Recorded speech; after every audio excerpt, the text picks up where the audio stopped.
Hola a todas, a todos, a todes, muy buenos días. Esta es una sesión sobre cognitivismo.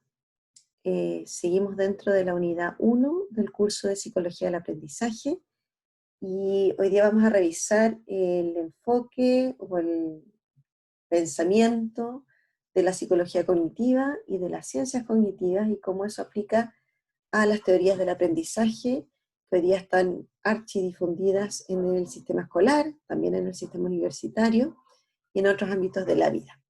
Voy a compartir pantalla.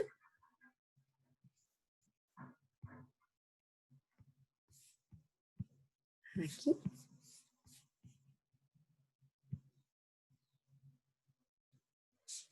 Y entonces, los invito a hacer una revisión por Google Scholar, nunca se olviden de Google Scholar, tienen que poner Google Scholar o Google Académico, y buscar por esas palabras claves, cognitivismo, psicología cognitiva y ciencias cognitivas, porque así como ocurrió con el conductismo, en realidad una buena parte de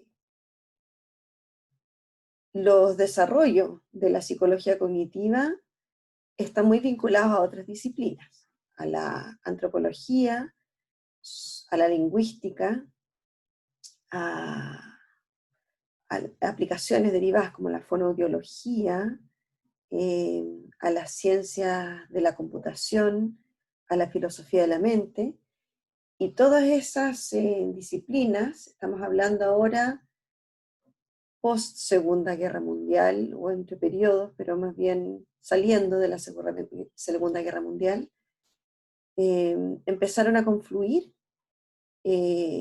los planteamientos de la psicología cognitiva, que fue fundamentalmente un gran rechazo a la psicología conductual y al conductismo, así conocido en el mundo como behavioralism, y una solución, otra propuesta, pero que confluyó con otras disciplinas, y eso es muy importante entender porque aquí la psicología no estuvo sola, si bien lideró una buena parte de los cambios, en su rechazo al conductismo, en realidad muchas de las aplicaciones van más allá de la psicología y de lo que la psicología inicialmente pensó también.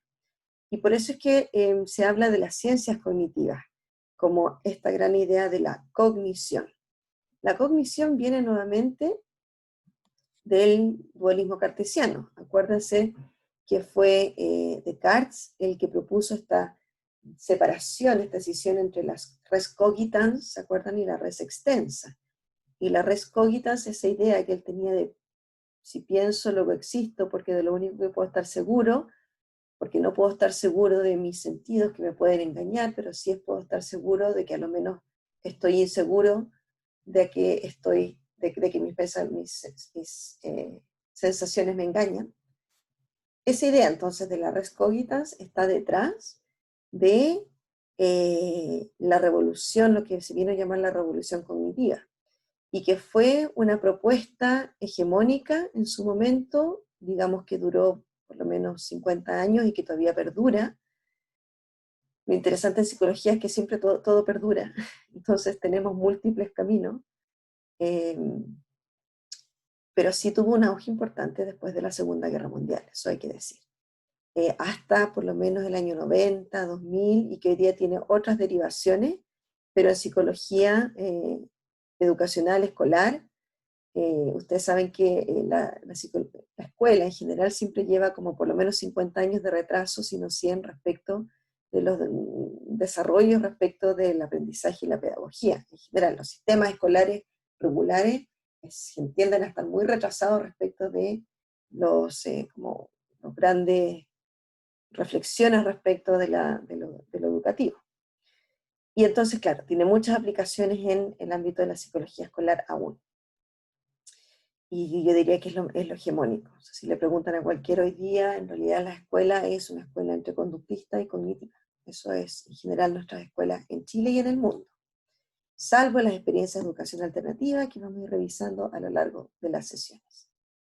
Entonces, volviendo a la caja negra, es la misma caja negra y es la misma idea de la caja de Pandora, que los conductistas decían que podía abrirse con todas estas emociones, voluntades, que en realidad son incontrolables, entonces no podemos reducir, y por lo tanto no podemos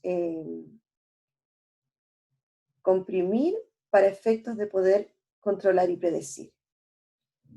A diferencia de ellos, en los años, y muy producto de también en los años 50, 60, 70, y muy como resultado también de las grandes lecciones de la humanidad respecto a la Segunda Guerra Mundial y las atrocidades cometidas también por efectos de, entre otros, la psicología conductual,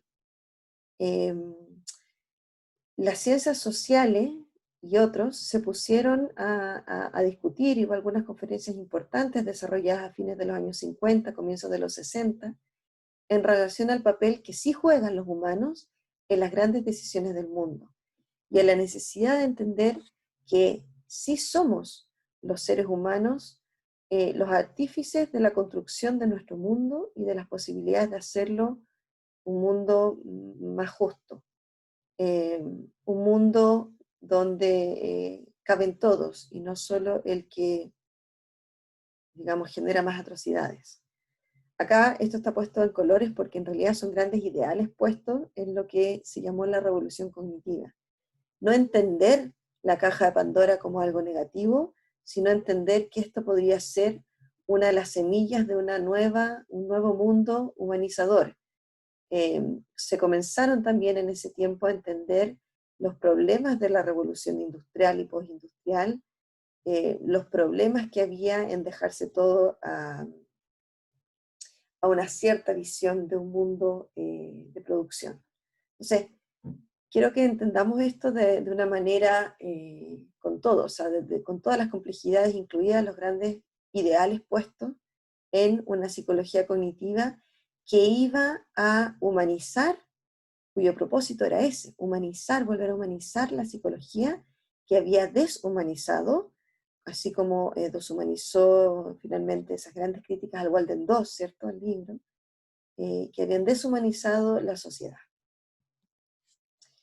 Pero ojo, estamos aquí también en plena auge o con mucha herencia del estructuralismo y también del funcionalismo, no solo en psicología, sino también, esta es una gráfica sacada en realidad de una web de lingüistas, porque empiezan a cobrar mucho sentido el mundo de los significados, de la construcción de significados propios, de significados compartidos, donde también podría haber una ciencia a partir de eso, y que sí podemos hacer una ciencia a partir de eso que está en la mente, de los significados, de las creencias, de las actitudes, y esto viene de la mano con algo que también se vino desarrollando paralelamente, mucho en el campo de la antropología social, pero también, y que de ahí derivó Malinowski, Moscovici, derivó una psicología social estructuralista, ¿cierto?, con la idea de las representaciones sociales, o el representacionismo.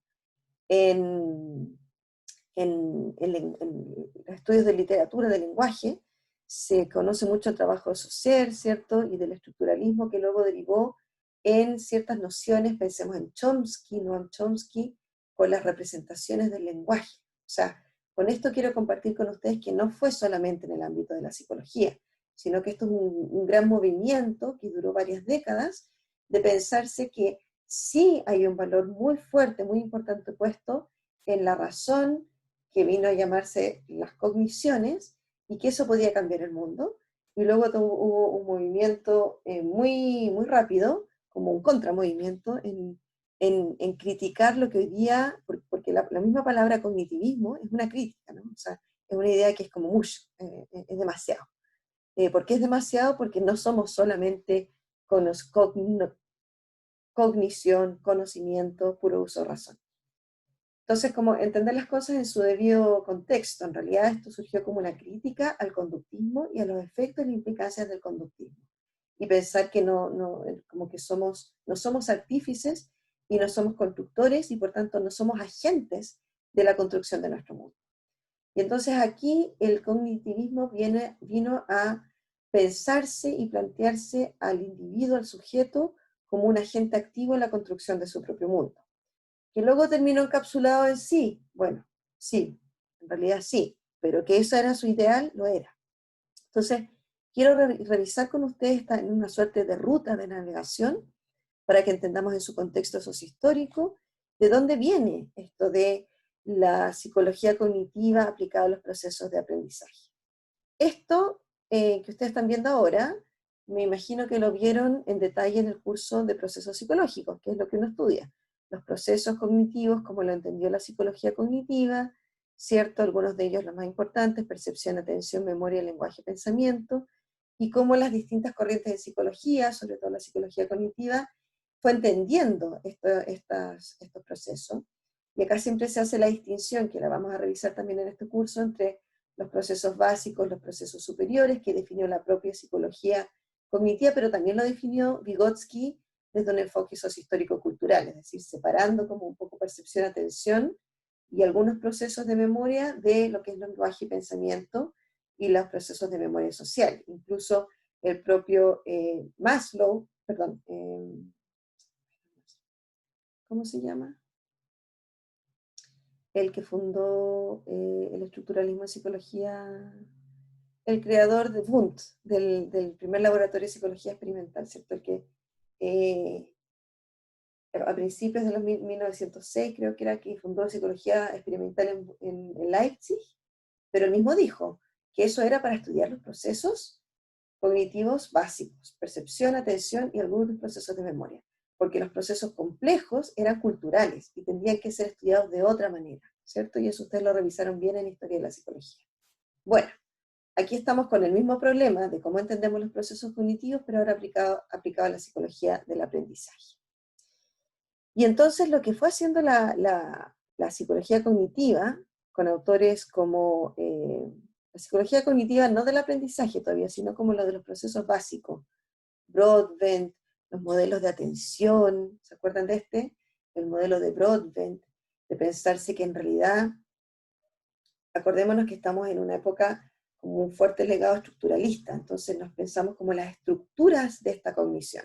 Y las estructuras parecieran que son, bueno, ahí hay estructuras, claramente, están delimitadas por un cuadrito, ¿cierto? O sea, que la información que viene de los sentidos, que proviene del exterior, yo no tengo la capacidad suficiente, porque son tantos estímulos, que es imposible que yo los pueda capturar todos. Y esa era una gran crítica del cognitivismo al conductismo.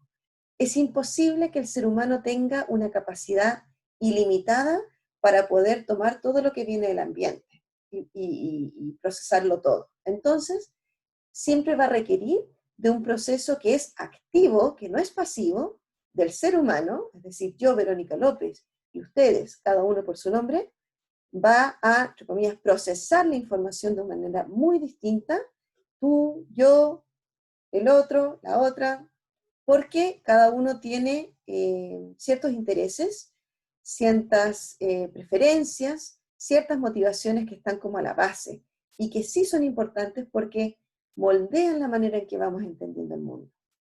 ¿Sí? Eso, ellos no dejan de lado el aspecto cultural, pero en realidad finalmente lo van dejando bastante de lado. O sea, no lo dejan de lado en el sentido que dicen que además esto se ve afectado por la cultura en la que estamos insertos. Pero en realidad la psicología del aprendizaje cognitivo es una psicología individual, o sea, del individuo. Y entonces entiende que lo que entra a través de los sentidos y a través de nuestras fuentes de captación de sentidos, es decir, el oído, la vista, el tacto, etc., entra, dado que tenemos una capacidad limitada, no ilimitada, entra a unos ciertos sistemas o subsistemas que van cuajando unos con otros y que finalmente nos permiten dar una respuesta. Y entonces, si ustedes lo quieren leer así, esto es como adentro de la caja negra, más o menos sería eso. Una memoria a corto plazo que nos permite captar rápidamente la información que llega, pero que luego filtra, es decir, bota, elimina, retira, así como una basura. Boto la basura lo que no me sirve y me queda lo que sí me sirve. ¿Y qué es lo que me sirve? Aquello que me hace sentido, aquello que logro asociar con algo que estaba previamente, entre comillas, en mi cabeza, en mi sistema, y que eso luego, mediante otros anclajes de mi sistema perceptual, pasa a una memoria de largo plazo, que esa sí tiene una capacidad porque la memoria a corto plazo tiene una capacidad muy, muy limitada. Es como que llega y se va, llega y se va. Y la memoria a largo plazo, en cambio, tiene una capacidad de bodegaje, es como una gran bodega. Y entonces tiene, tampoco es ilimitado, pero me permite retener de manera más, mejor la información, pero yo voy haciendo como chunks, como pequeños, así como comprimidos de información, que me permiten guardar eso de mejor manera. Piensen que esto era en los mismos años en que se estaba desarrollando los primeros computadores. Y esto tiene mucha importancia porque entonces les interesó esta teoría a los ingenieros, quienes se empezaron a querer juntar con los psicólogos para hacer buenas migas y hacer, entre comillas, negocios juntos. Si de eso se trataba también.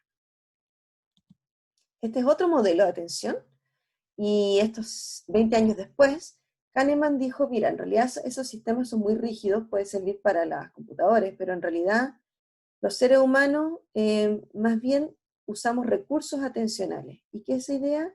La idea de que en realidad yo puedo disponer de mucha información y puedo trabajar con mucha información a la vez, pero siempre que logre generar estos como conglomerados, aglomerados chunks.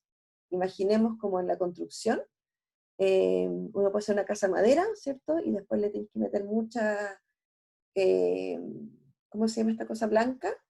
Eh, ay, ¿cómo se llama? Para que te quede aislado, ¿cierto? Entonces hay algunas que son pistolas, y meten esta cosa blanca cuyo nombre no recuerdo. Y entonces te queda un sistema en que tienes la madera, si tu construcción es de madera o cemento, y después está otro sistema. Y ahora hay unas cuestiones que se llaman SIP, que vienen juntos. Entonces, es un poco la idea. En la medida en que yo pueda conglomerar la distinta información, eso me permite poder captar la información del exterior con mayor eficiencia. Entonces, ahí hablamos de recursos atencionales. En el campo de la memoria, aquí hay dos, les estoy nombrando los grandes referentes, lo que hoy día más reconocemos como los teóricos y empíricos de la psicología cognitiva, de los procesos cognitivos. Y esto ustedes ya lo vieron nada más en la historia de la psicología. Los modelos de memoria de Atkinson y Shiffrin, por ejemplo, tomaron las ideas de los atencionales, de los psicólogos de la atención, y los desarrollaron más en relación a los procesos de memoria.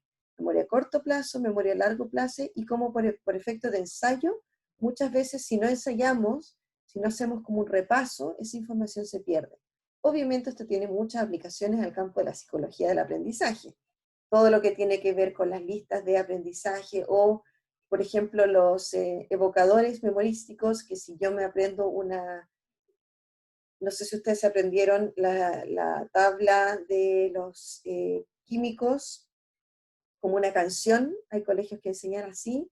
Claro, eso sirve mucho porque es un uso heurístico, memorístico, y eso obviamente sirve.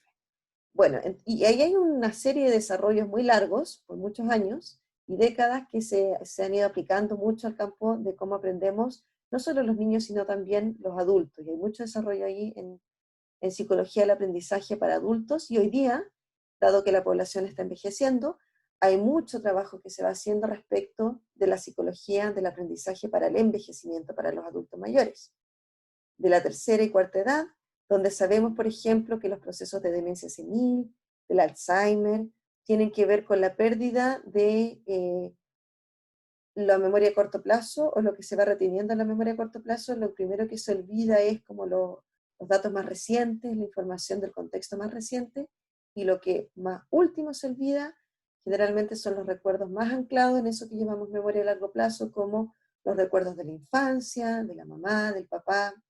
Para todo aquel que esté viviendo, haya vivido, o haya leído, o haya visto una película de Alzheimer y demencia, eh, sabe que esto más o menos opera así. Entonces, se aplican estos modelos cognitivos para la recuperación de la memoria. Y hay muchísimos programas de adultos mayores que se centran en justamente cómo repasar eh, los contenidos que tengan sentido para las personas. Entonces, aquí entramos en materia. Bueno, como les dije, esto tiene harto que ver con un desarrollo de la ciencia informática, pero también como de las necesidades de la sociedad, ¿cierto? Porque la sociedad iba necesitando, o sea, y esto tiene que ver con la sociedad del conocimiento, la bien o mal llamada sociedad del conocimiento, en que ahora hay tanta información disponible que en realidad necesitamos almacenarla, procesarla de cierta manera. Todo esto en realidad tiene que ver con las teorías de procesamiento de la información, la TPI. Y acá tienen ustedes las tres grandes imágenes que tienen que ver con los años, ¿no? La primera de los años 50, los primeros computadores, la otra de los años 80. Mi padre, cuando se compró su primera computadora en los años 80, era más o menos así, y eran dos grandes maletines, y era un portátil que tenía que acarrear, pesaban como 10 kilos. Y lo que hoy día ustedes probablemente tienen, y yo estoy usando, es un notebook parecido al que vemos en pantalla. Todo esto se usó muy análogamente usando las teorías de procesamiento de la información. Entonces tenemos la memoria RAM y tenemos el disco duro, ¿cierto? O sea, son analogías bastante literales. Sí, efectivamente la psicología del aprendizaje cognitiva ha tenido mucha aplicación en el ámbito de la informática. Y en parte por eso, pero en parte también por todos los desarrollos que tuvo en lingüística cognitiva. No sé si ustedes saben, pero nuestra nuestra facultad de educación y de filosofía y educación en Sausalito tiene una escuela de lingüística donde ellos tienen un doctorado, tienen una revista, y son muy reconocidos por la lingüística cognitiva que desarrollan. Y es curioso porque ellos son mucho más cognitivas que la propia escuela de psicología, que es muy poco cognitiva, como ustedes saben. Eso es parte de la historia como del desarrollo del pensamiento en ciencias sociales y en humanidades que tiene que ver con la revolución cognitiva. Y como les digo, esto fue inicialmente pensado muy en positivo, muy como acá sí que estamos desempacando la caja de Pandora, pero nos vamos a poder hacer cargo de lo que incluso el idealismo alemán llamaba la subjetividad. La subjetividad es posible encapsularla, encasillarla y luego seguir transformarla en un suerte de conocimiento científico, pero un conocimiento científico que da mayor pie a la subjetividad humana a través, por ejemplo, de la investigación sobre las creencias, sobre las actitudes, sobre las motivaciones. Tenemos muchísimo, si ustedes estudian cualquier texto en psicología, por ejemplo en Google, o si se meten qué sé yo, en Redalic o en Cielo, o en nuestra revista Psicoperspectivas, hay mucho todavía desarrollo en ese ámbito, como ¿de qué? De los esquemas como mentales. Ahora, eso no quita que de la mano con una idea como muy positiva de un cambio, en paralelo a un legado estructuralista y representacionalista, también está detrás un legado fuerte de la psicología de la inteligencia. Y esto no lo podemos negar y tenemos que reconocer que eso formó parte como de nuestra historia. Aquí tienen ustedes la curva normal, es la curva normal que estudian en estadística, ¿cierto? Y que fue aplicada al concepto de inteligencia y que fue desarrollada por la psicología, específicamente por Binet y por Stanford, que eran dos colegas, que se juntaron para desarrollar un test de inteligencia y que se lo vendieron al Ministerio de Educación de Francia, por ahí por los años 20. ¿Por qué esto es importante? Porque la psicología de la inteligencia postula que es posible medir las capacidades de las personas en un momento desarrollado y compararlas con otras y definir una, entre comillas, normalidad. Una normalidad que es estadística, que no es clínica, pero que permite tomar decisiones. ¿Por qué creen ustedes que el Ministerio de Educación le compró el test a Binet? Porque quería definir quiénes eran aptos y quiénes eran no aptos para entrar a una escuela regular. Y los que no eran aptos, según esta escala, se creó una educación distinta, llamada especial, para los niños no aptos, que luego fueron llamados niños con necesidades educativas especiales, y que hoy día los llamamos niños con diversidades, por poner un nombre, ¿cierto? Con condiciones diversas, con diversidades especiales, etc. Esto es súper importante porque el estructuralismo está detrás y el funcionalismo está detrás. Fíjense que el grande de la psicología cognitiva, que sabemos que es Piaget, y que ustedes, no sé si han estudiado, un poquito me imagino con historia de la psicología, ¿cierto? Pero en realidad es en este curso donde vamos a profundizar más en Jean Piaget. Creo que es más interesante profundizar las especificidades cuando veamos a Vygotsky, porque Vygotsky pelea harto con Piaget, le discute arte desde un continente a otro. Piaget no tenía idea que Vygotsky le estaba discutiendo, lo vino a saber como 20 años después. Si hubieran tenido internet, otra cosa otro gallo hubiera cantado, ¿cierto? Pero bueno, la cosa es que Jean Piaget, que estudió y trabajó en Ginebra, eh, él estudió realmente primero con Binet, con el que desarrolló la prueba de inteligencia. Y eso no es menor, porque desde ese legado estructuralista y habiendo estudiado con alguien que desarrolló la primera prueba de inteligencia y que de paso desarrolló también el concepto de, no él, sino los que luego siguieron en psicología de inteligencia, la idea de la psicometría, que es muy fuerte, y que ustedes también tienen que estudiar luego psicometría en su plan de estudios de nuestra carrera. La psicología tiene mucho, aportado mucho al desarrollo de la psicometría. Entonces Jean Piaget lo que hace es pensarse que el desarrollo de inteligencia, piensen ustedes que él estaba de la mano, él era como el ayudante del Binet cuando le aplicaba las pruebas a los niños. Y entonces veían que había niños que les iba muy bien y había niños que no les iba bien, y empezaron a darse cuenta que, bueno, que igual había algo que tenía que ver con el contexto. O sea, si tú y yo nos ponemos a hacer ese mismo tipo de pruebas, también nos vamos a dar cuenta, obvio, que no da lo mismo el contexto de dónde vienen los niños.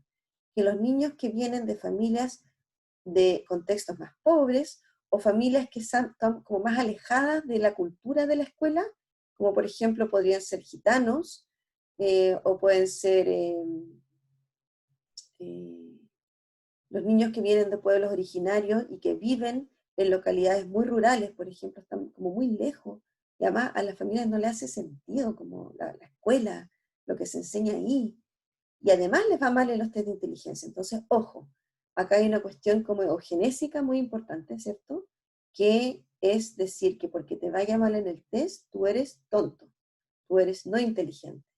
Y eso es una gran crítica y es parte como las implicancias éticas de la psicología de la inteligencia. En la ficha, en una de las fichas que ustedes pueden desarrollar para este curso, hay una idea que si alguien la quiere desarrollar respecto de la psicología de la inteligencia y sus implicancias respecto al aprendizaje.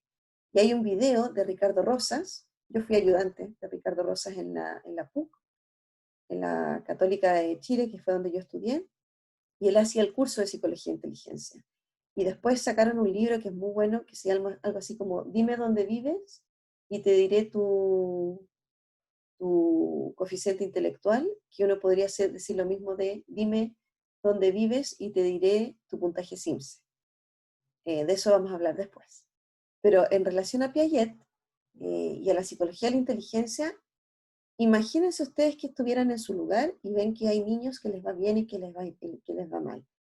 Primero, se dieron cuenta que había un tema evolutivo muy importante, es decir, que uno no puede comparar a los niños con niños que son de mucha más edad, pero que luego tampoco puedes comparar a niños que son de contextos muy distintos porque resulta que les va distinto en estas pruebas. Entonces lo que se empezó a pensar, pero que por ejemplo, cuando tú pones a un niño inmigrante y lo escolarizas y está suficiente tiempo y está bien estimulado, entonces ese niño empieza a aprender y también le empieza a ir mejor en estas pruebas de inteligencia. Entonces, esta es la vieja discusión nature-nurture, ¿no? Como la cultura o ambiente o la biología.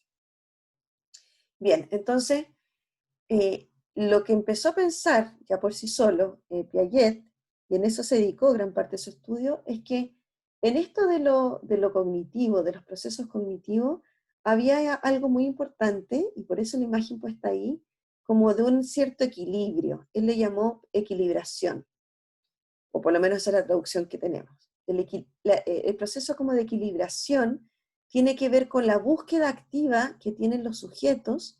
A él le interesó mucho los niños particularmente, pero en realidad pensaba que esto era para toda la vida, o sea, respecto a todo el desarrollo humano, en buscar un cierto equilibrio entre lo que viene de afuera, del entorno, y lo que ya está dentro. Entonces, que ocurren procesos de asimilación de lo que viene afuera, pero que requieren de luego procesos muy, muy como importantes y como complejos, finalmente, de acomodación. O sea, que en el fondo le está discutiendo a los conductistas, le está diciendo, no es estímulo, caja cerrada, respuesta, sino que es eso que ustedes llaman estímulo, que viene de afuera, está bien, reconozcamos que, o sea, todos conocemos por lo que vemos, por lo que escuchamos, y que las personas que no pueden ver ni escuchar ni sentir tienen dificultades serias, pero acomodan también sus esquemas, y acá estoy hablando en términos piagetanos, hay procesos de compensación activa, por ejemplo, de una persona no vidente, eh, como que actualiza, intensifica mucho más sus otros sentidos. Y eso ocurre, para poder acomodar entonces los receptores que tiene con la información que llega y usarla a su mejor provecho. Y por eso la idea como del engranaje. Acá la metáfora es claramente mecánica, o sea, la idea de la asimilación y acomodación son como pequeños engranajes, así como los motores de los autos antiguos que sigan engranando hasta producir en su conjunto un gran auto. Porque sí, aquí detrás hay una idea estructuralista, de que todo esto conjunto nos va a permitir entonces acceder no solo a conocer el mundo, como a asimilarlo de manera pasiva, sino a conocerlo activamente. Y esa es la apuesta de la psicología cognitiva. Esta imagen representa la idea de los esquemas mentales, porque lo que se aportó en la psicología cognitiva al estructuralismo es la idea de que eso opera. Piensen ustedes que los sociólogos del siglo pasado y anterior estaban pensando, estoy pensando desde la antropología Malinowski, luego Spencer, Parsons fundamentalmente, la idea como de que la sociedad se estructura en estructuras sociales. La psicología aporta esa gran idea, la idea de que los individuos también generan procesos activos de estructuración a través de esquemas mentales.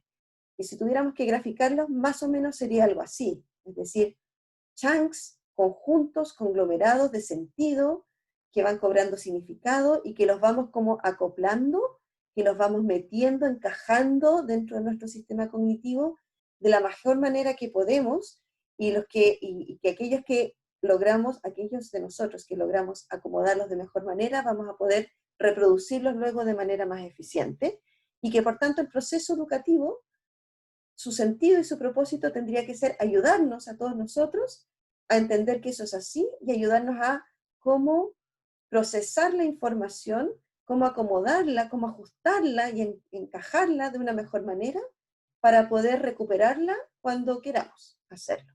Y que entonces, por eso es tan importante la pedagogía y la didáctica.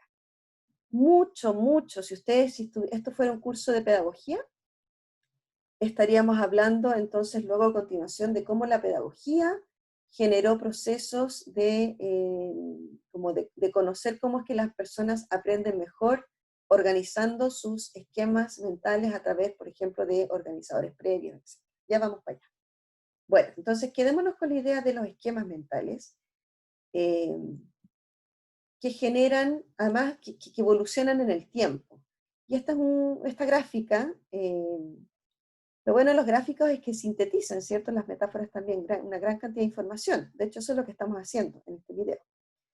Esta es la gráfica de Piaget y de su propuesta respecto a la evolución de los esquemas mentales en el tiempo, a través de esquemas de operaciones, ¿cierto? Él decía que el bebé, el niño se va desarrollando primero a través de esquemas, como suertes como de estar en el mundo, si lo pusiéramos como de manera heideggeriana, el estar en el mundo del niño pequeño, pequeño, es a través de los sentidos y a través del movimiento. El niño no puede conocer si no es a través del movimiento. Eso ustedes ya lo han visto, lo van a ver en Psicología del Desarrollo. Pero luego, después de los 2 años, y más o menos hasta los 7 años, es decir, un periodo súper largo, y que unos niños desarrollan antes que otros, y también que a los niños de algunas culturas desarrollan antes que otras, un un proceso como desarrollo cognitivo y social, porque para Piaget lo social era como secundario, lo cognitivo era parte de lo cognitivo, que él llamó preoperatorio, donde es capaz quizás todavía de trabajar con algunos esquemas conceptuales abstractos, pero en realidad necesita más bien verlos. El niño, por ejemplo, cuando aprende a leer, eh, por eso los lingüistas hablan tanto de la fonética, necesita entender la conciencia fonológica, que la sal empieza con S, pero en realidad el sonido es S, ¿no? O que sal tiene un sonido, sal. Y son como pequeñas ayudas que le van ayudando a desarrollar luego operaciones concretas, como por ejemplo razonamientos lógicos de experimentación, de clasificación, de ordenamiento, y que eso luego le permite ya operaciones formales de análisis, como la que nosotros le estamos pidiendo en este curso hacer, en la ficha que tienen que desarrollar para este curso, por ejemplo. Yo tengo un hijo de 4 años, se llama Bruno.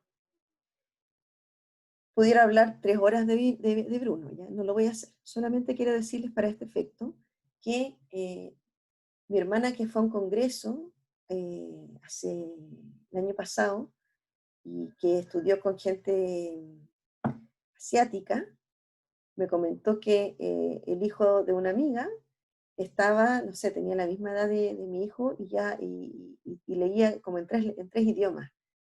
Entonces, y yo caché que no me lo quiso contar hasta mucho después cuando como que se lo saqué. O sea, como que entendí que estaba hablando muchos idiomas el niño.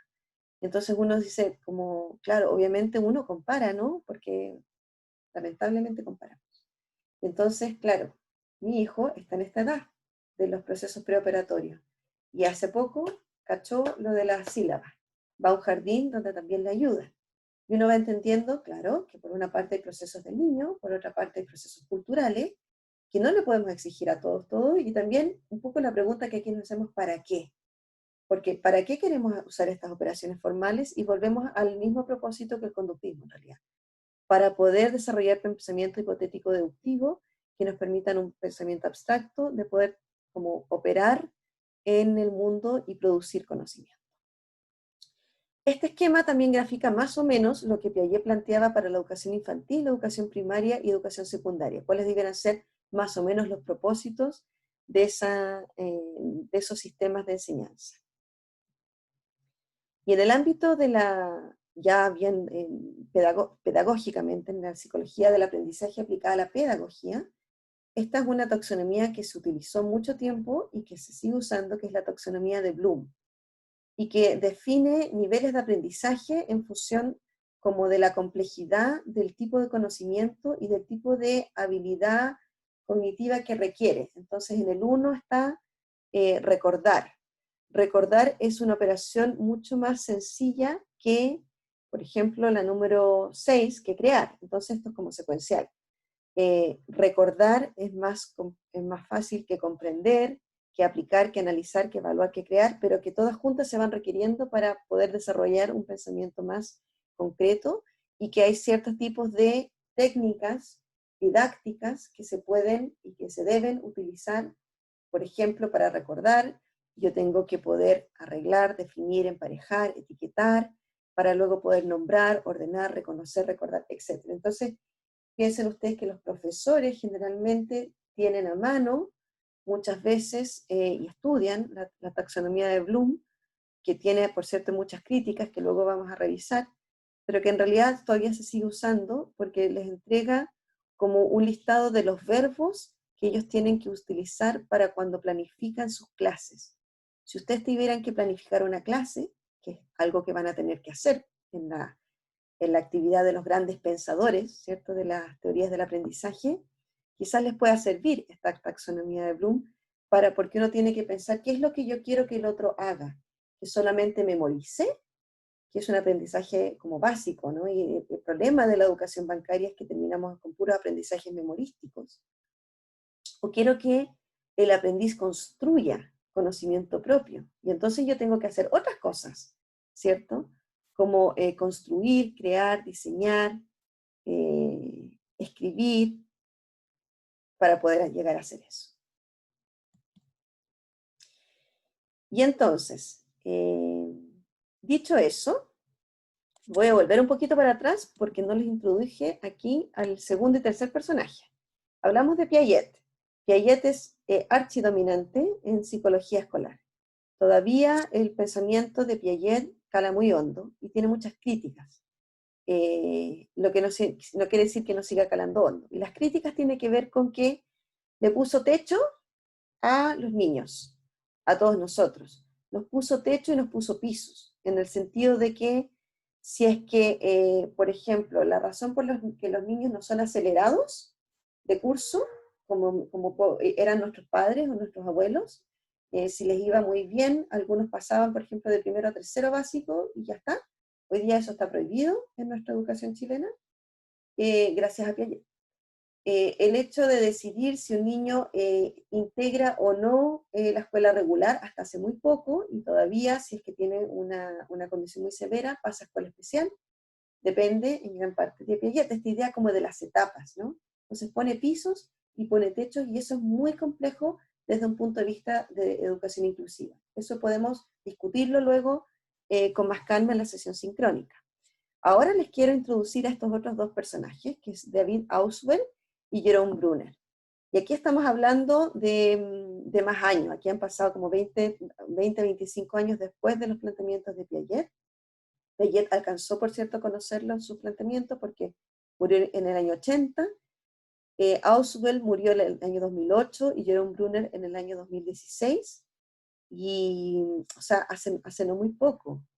Ellos son como muy influyentes en el pensamiento respecto a la psicología cognitiva, ya pensando en el aprendizaje y específicamente en el aprendizaje escolar. Entonces, aquí me voy así a poner más de psicología del aprendizaje escolar.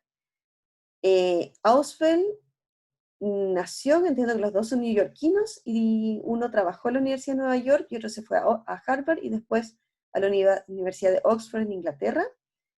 Yo conocí a Jerome Brunner, yo hice mi doctorado en psicología cognitiva, en cognición y trastornos en la Autónoma de Madrid, donde estudiábamos los procesos de cognición social aplicados a distintas diferencias de personas con diferencias.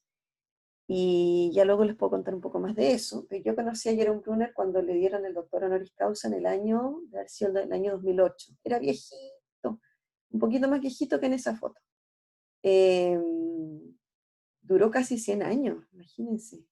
101 años para ser concreta, si eso no está aquí. Claro, porque cuando yo lo conocí tenía como 80 y tantos años y contó una historia en realidad yo creo que no dijo nada de lo que le pidieron decir, porque contó unos viajes que él hizo a África, donde aprendió muchísimo respecto de la psicología del aprendizaje. David Ausubel también viajó, él viajó a Nueva Zelanda con una beca Fulbright. Y ahí estuvo muy en contacto con la población maorí y con las escuelas que atendían a población maorí. Y esto no es menor, porque también es una invitación, yo creo, a viajar, ¿no? A conocer, cuando uno ve también el mundo desde un mundo muy homogéneo, nos cuesta ver lo diferente que podemos ser al respecto. Y creo que eso es algo que tienen en común los tres.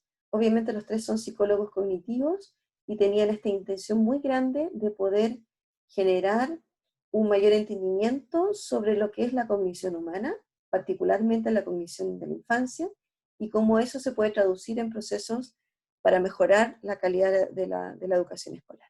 Entonces ahora sí me voy a ir a Brunner, porque Brunner en los años 60, 70, es decir, cuando tenía él como 40, 50, él propuso un concepto muy clave que es el aprendizaje por descubrimiento. Y el aprendizaje por descubrimiento tiene, si ustedes hubiera una metáfora, es como la de la ampolleta, así como esa sensación de ajá, ajá. La psicología humanista, por cierto, también tiene ese mismo concepto de el aprendizaje, y le llaman de otra manera, pero es muy parecido. El aprendizaje por descubrimiento es como el aprendizaje por ajá. La idea de que uno, al explorar el mundo, de repente tiene un insight, ¿cierto? Eso es como psicología humanista. Tiene un insight y que de repente, wow, lograste ver algo como que te hizo sentido. Y eso usa mucho la psicología humanista. Acá, aplicado al ámbito escolar y desde la psicología cognitiva de Brunner, él dijo que el aprendizaje por descubrimiento tiene que ver con como que en realidad los niños aprenden descubriendo al descubrir, en el proceso mismo de ir descubriendo y explorando. Y por lo tanto que la educación tenía que ofrecer las condiciones para la exploración del mundo. Salidas, paseos, mucho material sensorio-motriz, muy cercano a los planteamientos de María Montessori, si quieres, como de un descubrimiento que sí, es muy exploratorio y muy motriz, pero que también se ancla en lo que el niño ya sabe. Y por eso les ofrezco esta cita que dice que la enseñanza por descubrimiento generalmente implica no tanto el proceso de conducir a los estudiantes a descubrir lo que hay fuera, sino a descubrir lo que tienen en sus propias cabezas, a descubrir cómo eso que hay fuera conecta con lo que ellos ya saben. Entonces Bruno, por ejemplo, a mí me dice guapa, no me dice mamá, me dice guapa. Pero guapa, eh, Bruno y uno son iguales. Sí, y Bruno empieza con la letra U. Y yo le tengo que decir sí, porque ¿cómo le voy a decir no estás equivocado? Y cuando yo me equivoco le digo no, pero no estás equivocado, se enoja y le da pataleta y todas esas cosas que le pasan a los niños. Pero claro, él está formando y como está teniendo esas experiencias como de ajá, de cáchate, mira, Bruno y uno son iguales, ¿sí? Y eso es algo que él descubrió, ¿se entiende? Es como él hizo ese descubrimiento. Eso es un pensamiento muy bruneriano del aprendizaje por descubrimiento, que caló muy fuerte en las escuelas neoyorquinas, que todas ellas en los 50, 60, poco previo a la revolución de las flores y posterior, eh, como que tuvo mucho impacto en las escuelas de su entorno y respecto a cómo estaban construyendo los procesos de aprendizaje. Y se volvieron mucho más constructivistas. Acá estamos hablando de un constructivismo cognitivo, por cierto. Desde Piaget en adelante, en realidad, es constructivismo porque la idea es que el niño es un agente activo en la construcción de su propio conocimiento y de su propio aprendizaje, pero es cognitivo porque detrás está la idea de una representación, de un esquema mental que se va anclando, que se va equilibrando.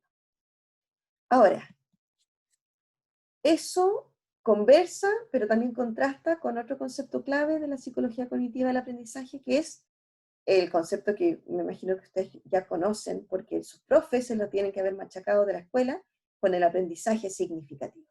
El aprendizaje significativo se lo debemos a este señor, David Ausubel, el que se fue a Nueva Zelanda a estudiar con los maoríes. Y él decía lo siguiente: si yo tuviese que reducir toda la psicología educativa, por cierto, él escribió hartos libros de psicología educativa, a un principio, yo diría que es el siguiente: el factor más importante que influye en el aprendizaje es lo que el alumno ya sabe. Averigüe esto y enséñele entonces consecuentemente. Es decir, el proceso de enseñanza-aprendizaje, más que un proceso de enseñanza, es un proceso de aprendizaje, porque la enseñanza se debe basar en conocer primero lo que el niño ya sabe y poder ofrecer lo nuevo que viene a partir de eso que ya sabe para anclar, y acá usamos el concepto de anclaje del conocimiento, para anclar el conocimiento y permitir como reestructurar los esquemas mentales para poder producir nuevos conocimientos. Leyendo ahora para hacer esta sesión con ustedes, me di cuenta que parece que Ausubel se peleaba con el Brunner. Esa es como la historia jugosa de esto, es que parece que como eran los dos de Nueva York, el uno le decía al otro, el Ausubel le decía a Brunner y a los Bruno Lovers, les decía que en realidad mucho andar descubriendo, andar explorando, y en realidad lo que las escuelas tenían que hacer es poner buenos sistemas de anclaje, sobre todo verbales, porque los niños necesitaban aprender a leer y escribir, y necesitaban aprender las operaciones matemáticas. Entonces, claro, Ausubel era mucho más escolar y escolarizante que lo que era Brunner. Brunner era mucho más humanista, culturalista, como vamos a ver después. Entonces, esto se tradujo en el ámbito de la psicología del aprendizaje escolar así escuela regular, en cosas que ustedes conocen muy bien, porque todos sus profesores, quizás salvo el profesor de arte y de educación física, les tiene que haber hablado alguna vez de los mapas conceptuales, y ellos tienen que haber usado también para planificar sus clases de los organizadores previos, que es esta idea de que si yo quiero como aprender algo, entonces mejor primero me baso en lo que sé y armo de ahí un esquema mental conceptual, por eso le llamamos un mapa conceptual, de los conceptos relacionados, y tiro unas líneas y pongo qué tipo de asociación se parece a, es a, tiene que ver con, funciona a través de, y que eso me va armando un cierto esquema, que si yo lo armo, es mucho mejor entonces, me sirve mucho más, porque acordémonos de la procesamiento ¿se acuerdan? De la memoria, de Broadbent, de Atkinson y Shiffrin, porque entonces genera un chunk, un conglomerado, un zip de la información.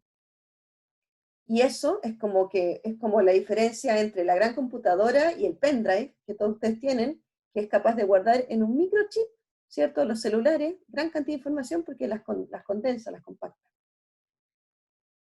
Ok, entonces, ¿para qué sirve esto? Bueno, para harto, porque en realidad esa forma de aprender y de estudiar sí que me permite recuperar una buena parte de la información. Y por eso es que es tan bueno usar torpedos, por ejemplo, aunque los profesores no lo crean y no lo quieran. Porque los torpedos son unos grandes mapas conceptuales, sobre todo si son bien chiquititos.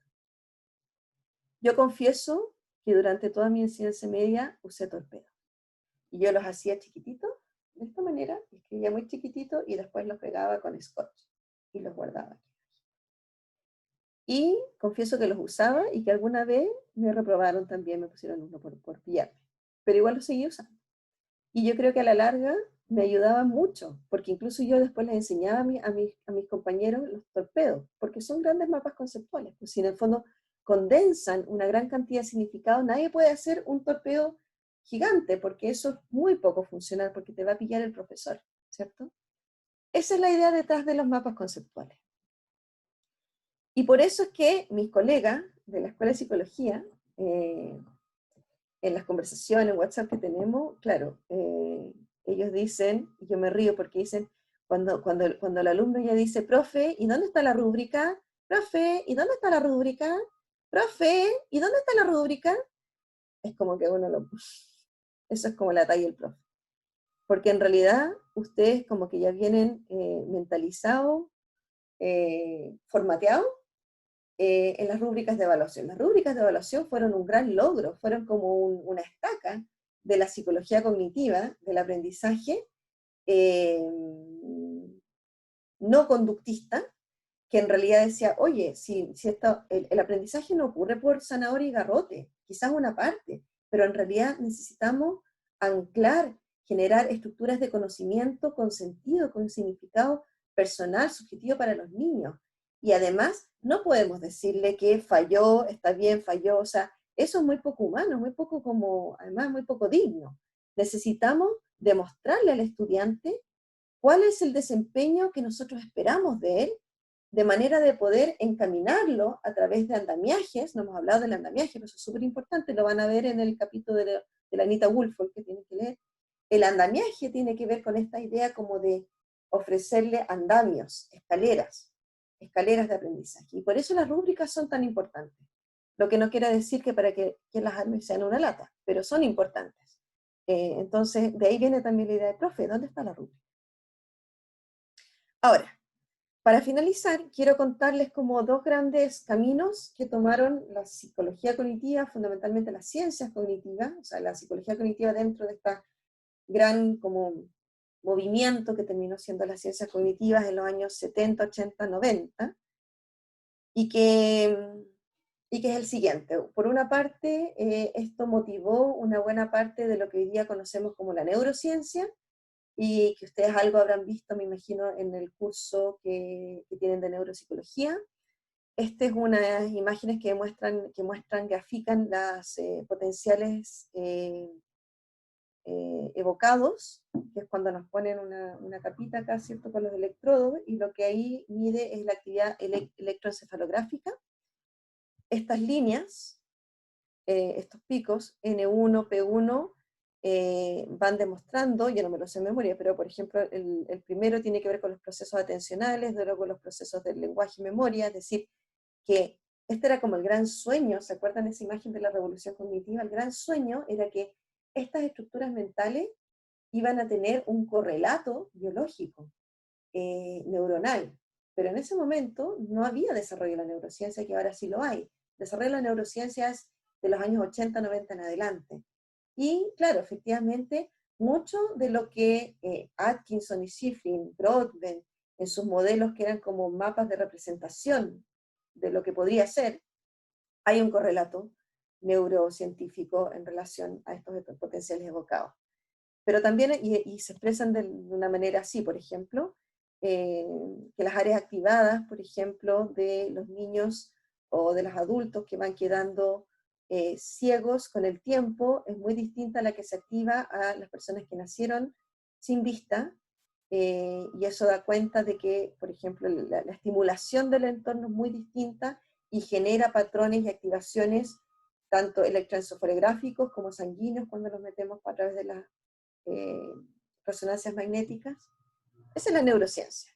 Ahora, la neurociencia tiene un desarrollo enorme en el mundo, en Chile también, con decirles que el grupo de estudios de Fondesi, que son, digamos, la fuente de financiamiento de los proyectos de investigación en psicología, ha sido como capturado y colonizado en buena parte por los estudios de neuropsicología y neurociencia, a tal punto que muchos de nosotros, los que investigamos en psicología, tenemos que postular a otros campos. Yo postulo muchas veces a educación y no psicología, y tiene que ver con que hay de verdad un campo como muy amplio, muy fructífero, de estudios de neurociencias, pero que terminan siendo como poco útiles y muy poco ecológicos para poder entender y comprender y ayudar a las personas. Entonces, por ejemplo, todo el debate de la neurociencia y educación es debatible si es que realmente eso ayuda o no ayuda a pensarse el por qué. ¿Por qué? Porque terminan siendo procesos como muy pequeños, muy tecnocratizados, eh, y que quizás a largo plazo van a poder decir mucho más de lo que están diciendo. Eso es otro ejemplo. Y quiero terminar esta sesión contándoles lo siguiente. El final de esta historia es que, por una parte, las ciencias cognitivas para algunos murieron, por otra parte, se han transformado en las neurociencias, con el desarrollo, eso que les fui explicando, y el que quiera más conocimiento nos puede pedir también. Pero por otra parte, hay quienes se detractaron incluso estando adentro. El propio Jerome Brunner, en el año 90, escribió un libro que se llama Actos de Significado, más allá de la revolución cognitiva, y que ustedes van a leer el capítulo 1 de ese libro. Y él parte el capítulo diciendo lo siguiente: quiero comenzar adoptando como punto de partida la revolución cognitiva. El objetivo de esta revolución era recuperar la mente en las ciencias humanas, después de un prolongado y muy frío invierno del objetivismo. Pero, lamentablemente, lo que les voy a contar no es la típica historia del progreso que avanza siempre hacia adelante, porque al menos en mi opinión, actualmente esa revolución se ha desviado hacia problemas que son marginales en relación al impulso que originalmente la desencadenó. O sea, está diciendo, él también formó parte de los que invitaron a la mesa de las grandes congresos y conferencias de las ciencias humanas. Él formó parte del equipo de científicos que lideró estos procesos. Él es conocido en el mundo de la psicología escolar por su concepto de aprendizaje por descubrimiento, pero después se desencantó, se desilusionó. Todos tenemos ese derecho. Nadie, y esto es importante en relación como a la vida de ustedes en psicología, es que no tenemos por qué casarnos con una teoría, podemos cambiar de opinión, porque somos personas y todos cambiamos, y porque también la psicología como disciplina, como oficio, como ciencia, va avanzando también. Entonces continúo, dice. Bueno, él se desilusionó. De hecho, dijo, se ha tecnicalizado de tal manera que incluso ha socavado aquel impulso original. Esto no quiere decir que haya fracasado, ni mucho menos. Escuchen aquí la ironía. puesto que la ciencia cognitiva se encuentra sin duda entre las acciones más cotizadas de la bolsa académica, hablando de esto del extractivismo académico, ¿no? Más bien, puede que se haya visto desviada por el éxito, un éxito cuyo virtuosismo técnico le ha costado bastante caro. Algunos críticos sostienen incluso, y quizás injustamente, que la nueva ciencia cognitiva, la criatura nacida de aquella revolución, ha conseguido sus éxitos técnicos al precio de deshumanizar el concepto mismo de mente que había intentado reinstaurar en la psicología, y que de esta forma ha alejado a buena parte de la psicología de las otras ciencias humanas y de las humanidades. Si tú quieres, la ha acercado más al campo de la ingeniería informática y de la biología, específicamente de la neurociencia. Esto lo escribió en el año 90, además, cuando todavía las neurociencias no estaban tan hiperdesarrolladas como ahora. Pero creo que hizo un punto, lo hizo tempranamente, de manera muy importante, y en realidad el libro, Actos de Significado, después del capítulo 1, es muy lindo ese libro porque hace como una nueva propuesta de una psicología cultural. Y él entonces se aboca mucho más a una propuesta a sus 80, 90 años, algo así como: nos equivocamos, chiquillos, hagamos otra cosa y embarquémonos ahora en una perspectiva más cultural de la psicología, y con todos los enjambres entre una psicología cognitiva, cultural, culturalista, que eso significa, y que es muy entretenido de estudiar. Así que también los invito. Nosotros vamos a colgar el libro entero, pero ustedes léanse por obligación el capítulo 1 con Zanahoria, y por construcción léanse, si pueden, el libro entero. Lo mismo con el libro que luego vamos a ofrecer de Vygotsky, ¿sí? Con eso terminamos entonces. Esta ha sido una ruta de navegación para entender el cognitivismo en su tiempo y espacio histórico, para un poco identificar como los grandes personajes de la historia del cognitivismo, de las ciencias cognitivas, de sus auges y de sus fracasos. Muchas gracias, que les vaya excelente.